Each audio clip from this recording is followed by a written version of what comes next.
morning, welcome to the second Sunday of Lent. Today we're going to be looking at the title Revealed in the Transfiguration.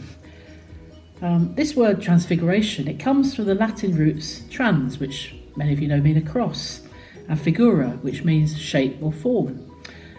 So it signifies a change of form or appearance. So this is precisely what happened to Jesus. It happened to him in the event known as the Transfiguration. His appearance changed and he became glorious. So why did the Transfiguration take place? Well, the Catechism explains it in this way. Christ's Transfiguration aims at strengthening the Apostles' faith in anticipation of his Passion. The ascent onto a high mountain, in a way, prepares us for that ascent of Christ to Calvary.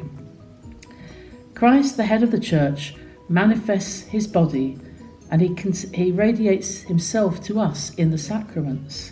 He's the hope of our future glory.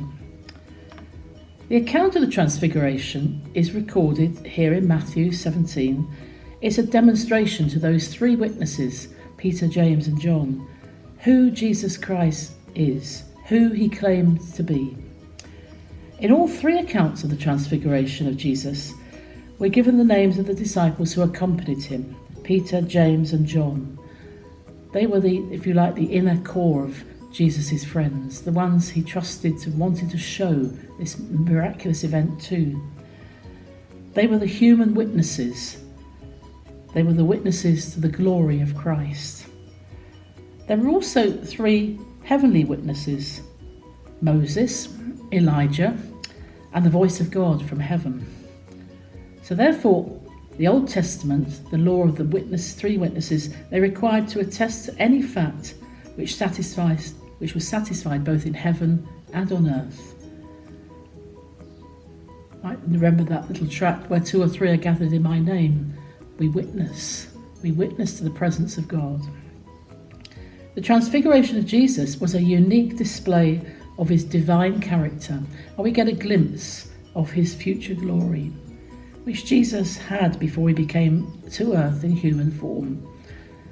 The Son of God came to earth in the form of a man, to be a true servant of God the Father, and a gift to mankind with the greatest gift ever given, the promise of eternal life. The Transfiguration of Jesus Christ was this visible sign in the presence of reliable witnesses of the reality of the power of God and the glory of Jesus, who he is in his divine majesty. So what can we learn from this event? Well, the Transfiguration is a special event that God allowed certain apostles to have the privilege of witnessing and to have this spiritual experience that would strengthen them for the future challenges of what was about to happen in Jesus' life. It was only a temporary event. It was not meant to be permanent. And in the same way, at certain times in this life, God may give certain members of his faithful, not all the faithful all the time, but sometimes special experiences of his grace to strengthen them in their particular moment of need. We should welcome these experiences of the graces that are given to us, but we shouldn't expect them to continue indefinitely, nor should we be afraid or resentful when they cease. They may have been only meant as momentary glimpses of the joy of heaven to sustain us as we face the challenges of life. They will help to strengthen us along the road, ultimately will bring us into our infinite and endless joy of heaven. What the apostles didn't grasp right away was the significance of Moses and Elijah who were talking with Jesus. This sacred conversation identified Jesus with the law and the prophets. It showed that Jesus had the same authority as these two pillars of the Old Testament, and how authority itself comes from God.